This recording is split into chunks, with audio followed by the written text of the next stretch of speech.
어두운 방 안에서 별안간 숨이 막혀왔습니다. 아직도 생생히 기억합니다. 그날, 그 밤, 그 방 안에서 숨이 조여오던 그 기분.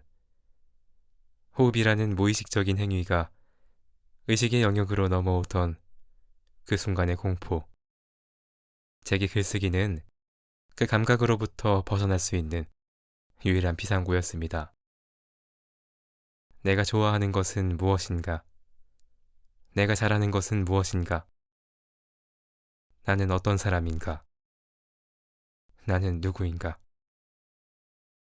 나에 관한 질문들, 자주 고민하고 물어야 했습니다. 나로 살아가는 동안에 그보다 중요한 질문은 없을 테니깐요. 안타깝게도 30대 중반까지 저는 그런 질문을 할 생각조차 못했습니다. 한부모 가정에서 엄마의 사랑과 기대를 동시에 받고 자란 큰딸이었고, 가정 형편도 어려웠으니깐요. 입시를 잘 치러 좋은 대학에 가야 했고, 안정적인 직장에 취업해야 했으며, 늦지 않은 나이에 결혼해야 했으니까.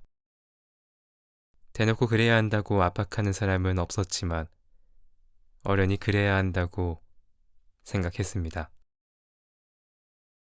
감사하게도 나에 관해 깊이 고민하지 않아도 그럭저럭 괜찮은 삶이었습니다. 때마다 미션처럼 주어지는 일들, 입시, 취업, 결혼 등을 무사히 해냈고, 많은 이가 너 정도면 잘하고 있다 라고 말해주었거든요. 의심할 여지 없이 잘 살고 있다고 생각했습니다. 그러나 시련은 전혀 예상하지 못한 순간에 찾아왔습니다. 결혼 후 이내 아이를 가졌습니다. 그러고 보니 임신과 출산까지도 별다른 어려움 없이 제때 해냈네요. 자연스러운 수순으로 출산 휴가에 이어 육아휴직을 썼습니다. 사회관계는 일시 정지되었고, 저를 찾는 이는 오직 아이.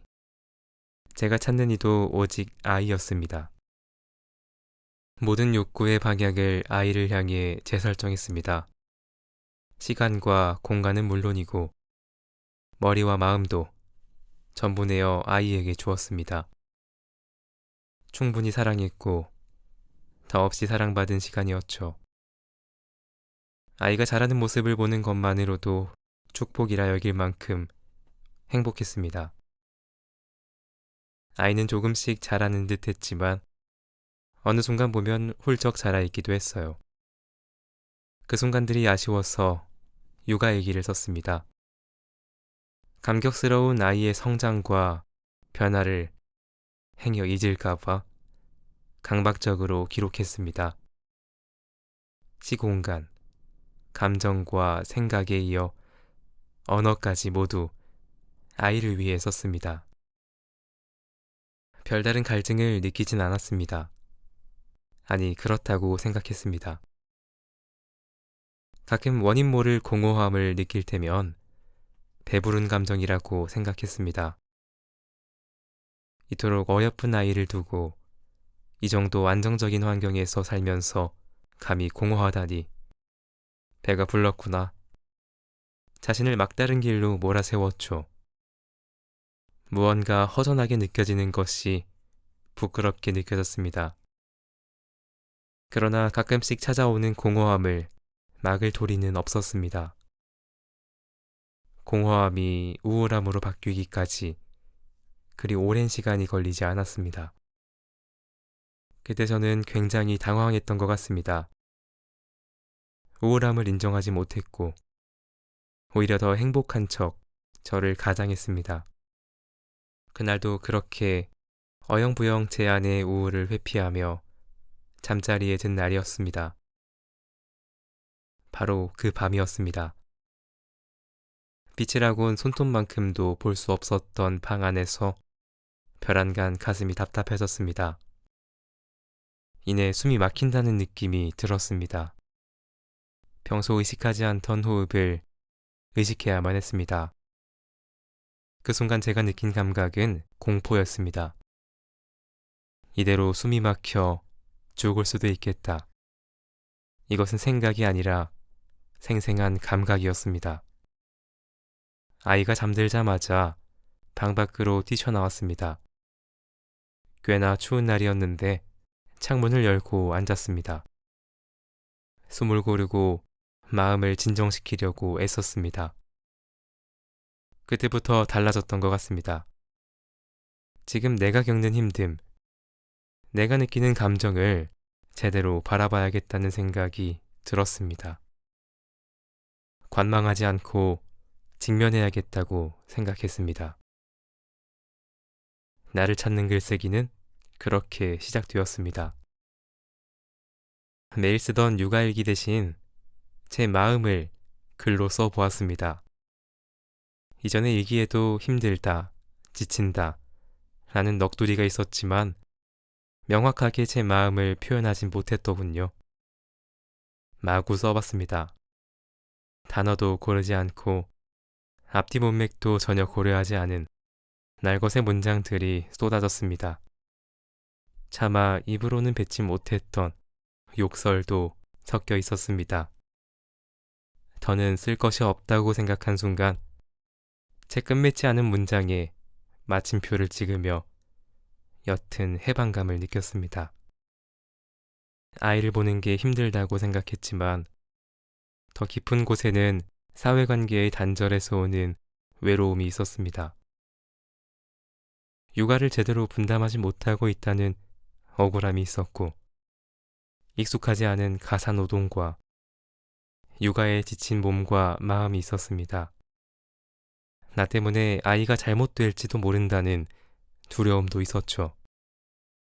수면 가장 아래에 다다르자 도대체 이 생활 속에서 나는 어디로 사라졌을까? 라는 의문이 들었습니다. 엄마였지만 그 이전의 나였습니다. 엄마는 제게 부여된 새로운 역할일 뿐 저의 전부가 아니었습니다. 그런데 마치 전부인 것처럼 나를 완전히 내려놓은 채 엄마로만 살고 있던 겁니다. 이대로는 안 되겠다는 결심이 섰습니다. 어떻게든 흐려진 나를 찾고 싶었습니다. 나를 생각하고 싶었고, 나를 이해하고 싶었으며, 나를 더 많이 사랑하고 싶었습니다. 나는 어떤 사람일까? 그 뒤로 자주 물었습니다. 생각이 모이면 단 한 문장이라도 메모했습니다. 이전에 하던 일이나 앞으로 하고 싶은 일, 중요하게 생각하는 가치, 좋아하는 것과 싫어하는 것, 그날 읽은 책의 구절도 적었습니다. 나에 관한 본질적인 질문들로 시작했지만 제게 부여된 여러 역할 고민도 무시할 수 없었습니다. 아이들과 놀다가도, 식사를 준비하다가도, 빨래를 개다가도 휴대전화의 메모장을 열었습니다. 아이들이 잠든 깊은 밤이면 파편처럼 흩어져 있는 단어와 문장을 글로 엮었습니다. 아이들의 성장과 변화를 기록하기에 바빴던 육아 얘기는 조금씩 제 마음과 언어를 담아냈습니다. 독자는 오로지 나 한 사람이었지만 아쉽지 않았습니다. 누구에게 보여주기 위해 쓴 글이 아니었으니까요. 애써 남기지 않으면 기억하지 못할 생각과 감정을 기록하고 싶었습니다. 풀 한 폭이 없는 이 길을 걷는 것은 담 저쪽에 내가 남아있는 까닭이고 내가 사는 것은 다만 잃은 것을 찾는 까닭입니다. 윤동주, 길. 시인의 문장처럼 잃은 나를 찾기 위해서 글을 쓰기 시작했습니다. 담 저쪽에 남아있는 나와 연결되기 위해 풀 한 폭이 자라지 않는 길을 걷고 또 걸었습니다. 지금의 제 글쓰기는 조금 더 넓은 세계를 향해 나아가는 중입니다. 글로 연결된 사람들이 생기고 그들과 연대하면서 담 저쪽에 있는 제가 조금 더 분명하게 보이기 시작했거든요. 본격적으로 글을 쓰게 된 계기는 나를 찾겠다는 꽤 철학적인 이유였지만 달리 보면 단순한 이유이기도 했습니다. 나와 연결되고 싶다는 내면의 목소리를 받아낼 그릇이 필요했고 그 도구로 글쓰기만 한 것이 없었으니깐요.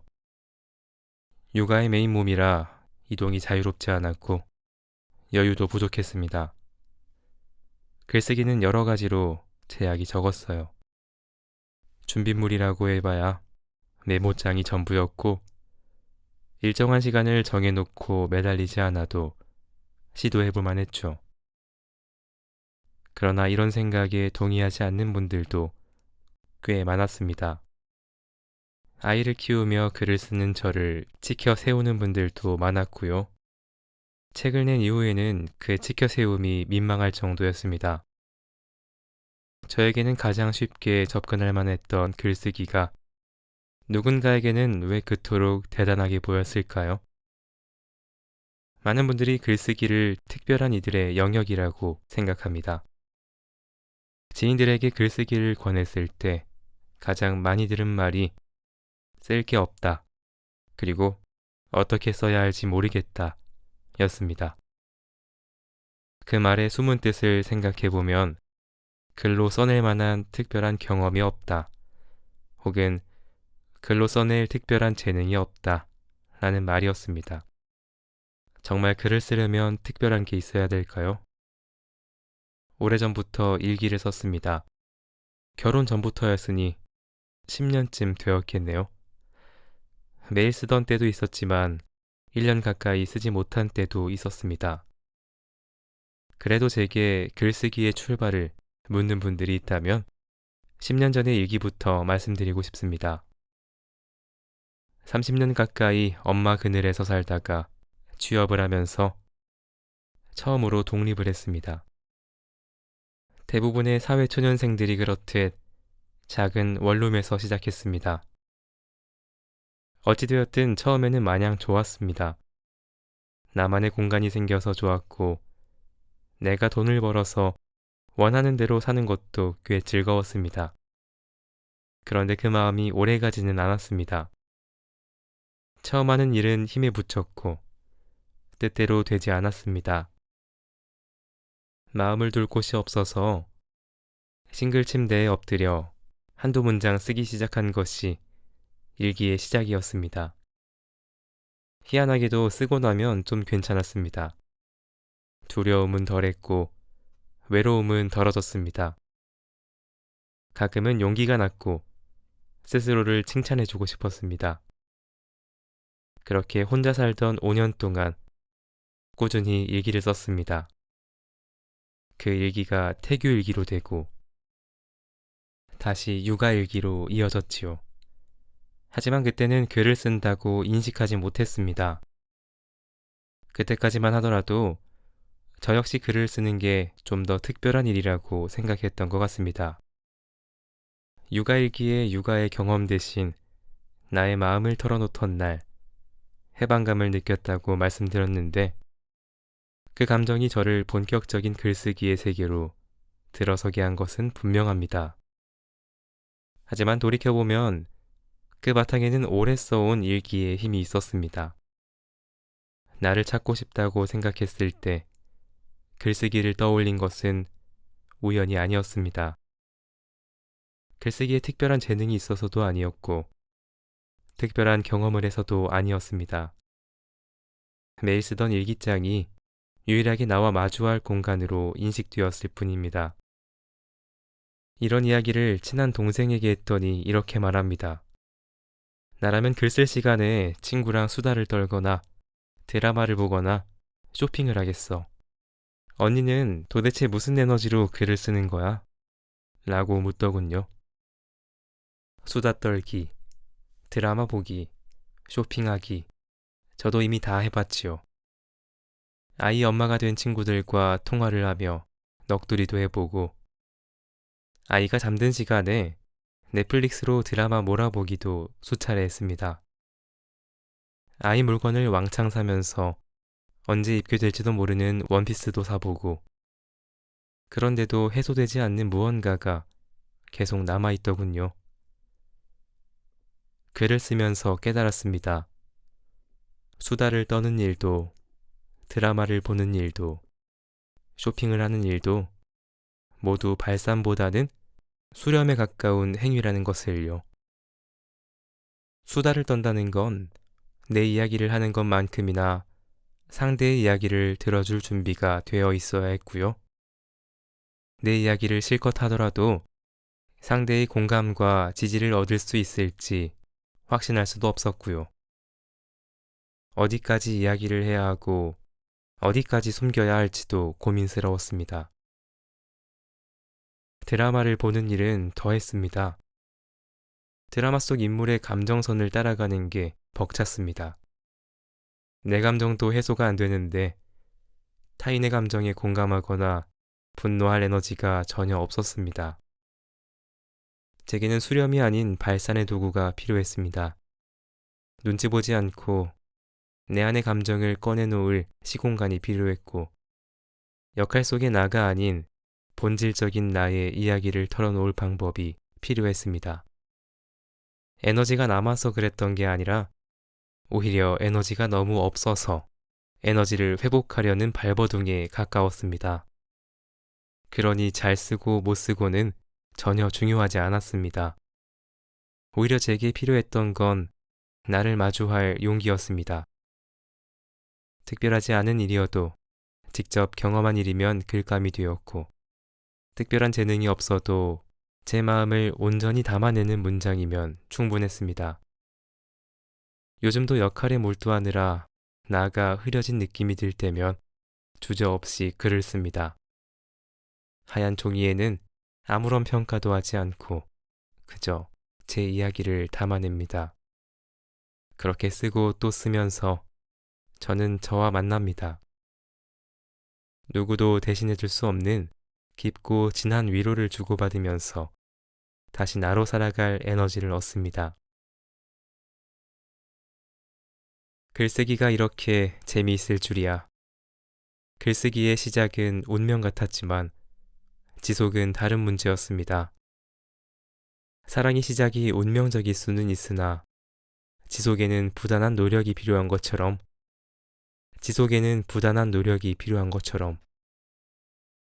글쓰기를 지속하기 위해서는 새로운 자극이 필요했습니다.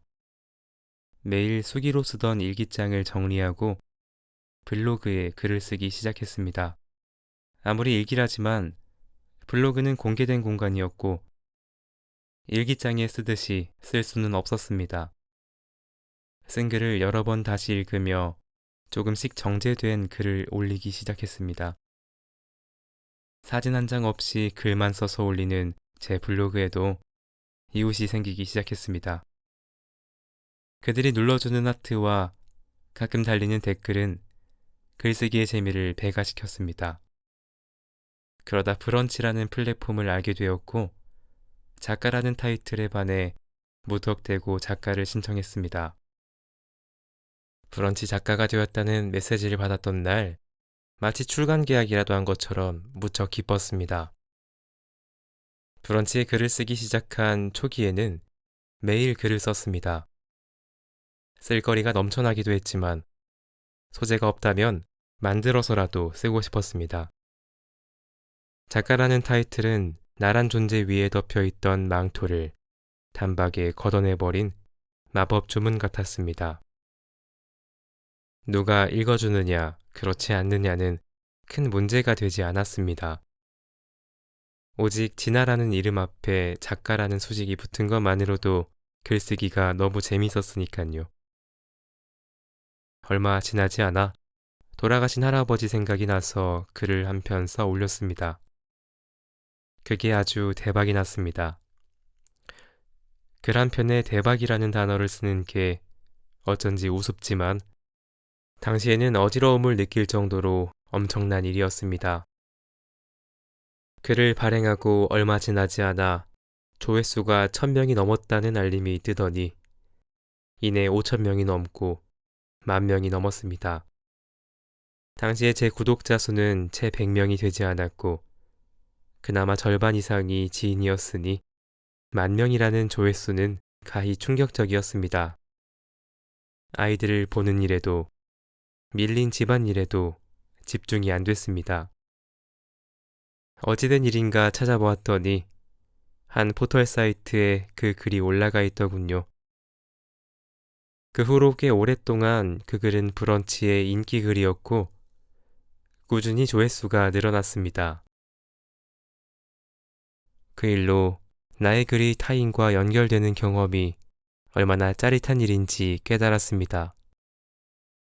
지극히 사적인 그리움을 담은 글이었지만 타인과 공유하는 순간 누군가의 그리움을 건드릴 수도 있다는 걸 알았죠. 그 후로 아이들이 잠든 후 안방 문을 열고 나오는 순간이면 꼭 다른 세상으로 들어가는 것 같았습니다.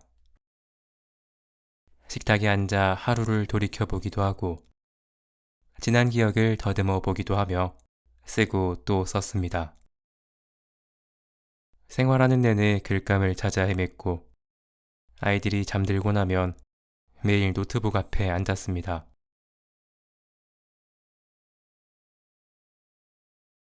재미를 넘어 의미를 찾아갑니다. 재미로 이어지던 글쓰기가 어느 순간 괴롭게 느껴진 것은 예상치 못한 일이었습니다. 그토록 재미있던 글쓰기가 갑자기 일처럼 느껴졌습니다.